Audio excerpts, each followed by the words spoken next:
بسم اللہ الرحمن الرحیم۔ السلام علیکم۔ ابرار رشید آپ کی خدمت میں حاضر ہے اور ایک بہت بڑے استعفے کی خبر گرم ہے، باتیں ہو رہی ہیں، اس حوالے سے بات کروں گا اور اس کے علاوہ آپ کو بتائیں گے کہ کہاں کہاں صفحے ماتم بچھنے والی ہے یا آلریڈی بچ چکی ہے۔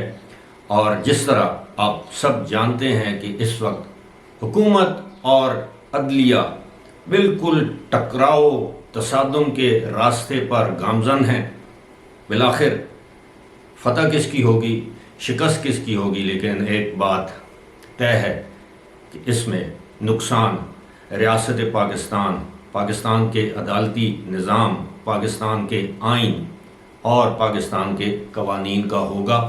لیکن اس سے پہلے آپ سے درخواست ہے کہ اگر ابھی تک آپ نے اس چینل کو سبسکرائب نہیں کیا تو اسے سبسکرائب کر لیں، جو بیل آئیکن یا گھنٹی کا بٹن ہے اس کو ضرور پریس کیجیے گا تاکہ ویڈیو کا نوٹیفیکیشن بر وقت آپ تک پہنچ سکے۔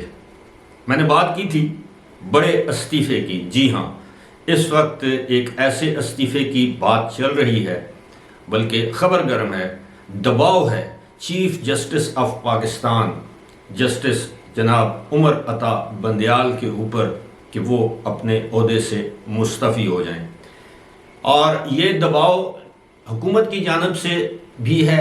گزشتہ روز حکومتی رہنماؤں نے بھی چیف جسٹس سے مطالبہ کیا تھا کہ استعفیٰ یا فل بینچ۔ آج بینچ ایک مرتبہ پھر ٹوٹ گیا۔ گزشتہ روز جب جسٹس امین الدین خان نے اپنے آپ کو بینچ سے الگ کیا تو اس کے بعد چیف جسٹس نے فیصلہ کیا کہ ٹھیک ہے 4 ججز اس کیس کی سماعت جاری رکھیں گے، لیکن آج جسٹس جمال خان مندوخیل نے بھی خود کو اس بینچ سے الگ کر دیا اور یوں ایک مرتبہ پھر یہ بینچ ٹوٹ گیا۔ 9 رکنی بینچ سے آغاز ہوا، پھر 7، پھر 5، پھر 4 اور اب 3 رکنی بینچ۔ کیا یہ 3 رکنی بینچ کوئی فیصلہ دے گا؟ اس کی اخلاقی حیثیت کیا ہوگی؟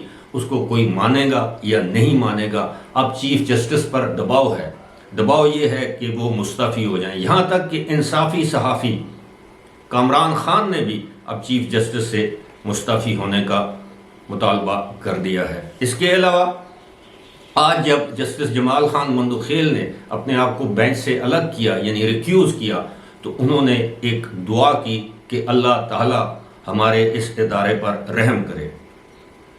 اس سے مراد چیف جسٹس پر بالکل کھلے انداز میں عدم اعتماد کا اظہار تھا کہ اللہ تعالی ہمارے ادارے پر رحم کرے۔ اس کا مطلب یہ ہے کہ اس ادارے کو ایک شخصیت کی منشا پر چلایا جا رہا ہے جو کہ ادارے کے لیے نقصان دہ ہے۔ اب استعفیٰ آتا ہے یا فل بینچ بنتا ہے؟ آپشنز اس وقت 2 ہی ہیں۔ اب دیکھتے ہیں کہ چیف جسٹس واقعی اس دباؤ میں آ کر مستعفی ہوتے ہیں یا فل بینچ بنانے پر مجبور ہوتے ہیں، کیونکہ اب نہ صرف حکومت بلکہ پاکستان تحریک انصاف نے بھی یہ کہہ دیا ہے کہ ہمیں فل بینچ ہو یا 3 رکنی بینچ ہو یا 5 رکنی بینچ ہو، اس سے کوئی غرض نہیں، لیکن الیکشن بر وقت ہونے چاہیے، جس کے امکانات نہ ہونے کے برابر ہیں۔ اب میں بات کر رہا تھا کہ صفحے ماتم، جی ہاں، سپریم کورٹ میں اس وقت جو صورتحال ہے اس سے یقیناً اس وقت زمان پارک میں پاکستان تحریک انصاف میں صفحے ماتم بچ چکی ہے۔ پاکستان تحریک انصاف کے رہنما اچھی طرح یہ جانتے ہیں کہ سپریم کورٹ میں جو بھی ڈیولپمنٹ ہوئی ہے ان کی وجہ سے ہوئی ہے اور ان ہم خیال ججوں کی وجہ سے ہوئی ہے جن کو اب سہولت کار قرار دیا جاتا ہے، جن کو اب انصافی جج کہا جاتا ہے۔ اس ملک کی اس سے بڑی بدقسمتی کیا ہوگی کہ چند ججوں کو بریکٹ کر دیا گیا ہے ایک مخصوص سیاسی جماعت کے ساتھ۔ لیکن سوال یہ پیدا ہوتا ہے کہ اگر موجودہ صورتحال میں چیف جسٹس آف پاکستان مستعفی ہو جاتے ہیں تو کیا وہ اکیلے مستعفی ہوں گے یا دیگر جو جج صاحبان جن پر سہولت کار، انصافی اور عمراندار جج ہونے کے الزامات لگائے جاتے ہیں، کیا وہ بھی ان کے ساتھ مستعفی ہوں گے؟ میں نہیں سمجھتا کہ وہ مستعفی ہوں گے، کیونکہ ان میں سے ایک جج صاحب جو ہیں جسٹس جناب اعجاز الاحسن، وہ جسٹس قاضی فائز عیسیٰ کے بعد سپریم کورٹ کے چیف جسٹس ہوں گے، تو میرا نہیں خیال کہ وہ اتنی بڑی قربانی دیں گے جسٹس عمر عطا بندیال کے ساتھ، لیکن اب دیکھنا یہ ہے کہ عمر عطا بندیال کیا مستعفی ہو کر ادارے کو بڑے بحران سے بچاتے ہیں، یعنی سپریم کورٹ کو، یا فل بینچ بنا کر ادارے کو بہت بڑے نقصان سے بچاتے ہیں اور ادارے کی ساکھ بحال کرنے میں کامیاب ہوتے ہیں۔ بہرحال صورتحال یہ ہے کہ تحریک انصاف میں جو صف ماتم کی جو میں بات کر رہا ہوں وہ اس لیے کہ اب تحریک انصاف کو بھی رائٹنگ آن دا وال نظر آ چکی ہے، نوشتہ دیوار وہ پڑھ چکے ہیں کہ اب کیا ہونے والا ہے، کیونکہ اس صورتحال میں موجودہ 3 رکنی بینچ کوئی بھی فیصلہ دے، نہ تو اس کا کوئی اخلاقی جواز ہوگا، اخلاقی حیثیت ہوگی، نہ اس فیصلے کو کوئی تسلیم کرے گا۔ اب یہی ہمارے ملک کی بدقسمتی ہے کہ کبھی اسٹیبلشمنٹ اور عدلیہ مل کر ایک حکومت کو فارغ کرتے ہیں۔ اسٹیبلشمنٹ اگر 2 قدم پیچھے ہوتی ہے تو عدلیہ 2 قدم آگے بڑھ کر حکومتی معاملات میں مداخلت کرتی ہے، اور یہی وجہ ہے کہ اب پارلیمنٹ میں اس طرح کی قانون سازی کی گئی ہے کہ مستقبل میں کوئی بھی چیف جسٹس آف پاکستان از خود نوٹس لے کر پارلیمنٹ کو اپنی مرضی سے نہ چلائے، حکومت کو اپنی مرضی سے نہ چلائے۔ یہ ہماری بدقسمتی رہی ہے۔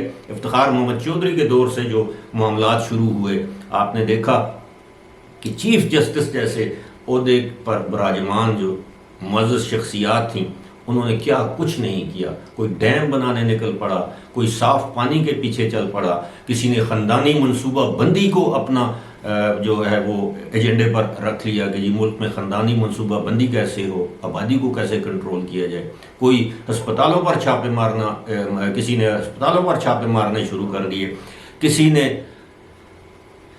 مختلف مارکیٹوں میں جا کر قیمتوں کے نرخ چیک کرنے شروع کر دیے۔ مطلب مختلف وہ ایسے معاملات جو ایک اے سی ڈی سی کمشنر کے ڈومین میں آتے ہیں، وہ چیف جسٹس صاحبان کرنے لگے، یہاں تک کہ قانون سازی خود کرنے لگے، آئین میں ترامیم کرنے لگے۔ اس طرح کے معاملات جب ہوں گے تو یقیناً عدلیہ ملائن ہوگی۔ اب پورے پاکستان سے ہر جانب سے اس وقت عدلیہ پر انگلیاں اٹھائی جا رہی ہیں، عدلیہ کو زیر بحث لایا جا رہا ہے، اور صرف ایک جماعت ہے، ایک جماعت کے قائد ہیں، وہ اس وقت عدلیہ کے اس کردار سے وہ بظاہر مطمئن نظر آتے ہیں، لیکن باقی پورا پاکستان ایک طرف ہے۔ اور جس طرح میں نے بتایا ہے کہ مجھے کم از کم کوئی حیرانی نہیں ہوگی اگر چیف جسٹس آف پاکستان مستعفی ہوتے ہیں۔ ان کے پاس 2 ہی راستے ہیں، یا تو باعزت طور پر مستعفی یا پھر فل بینچ۔ دونوں صورتوں میں شکست ان کا مقدر بن چکی ہے۔ فی الحال مجھے دیجیے اجازت، خدا حافظ۔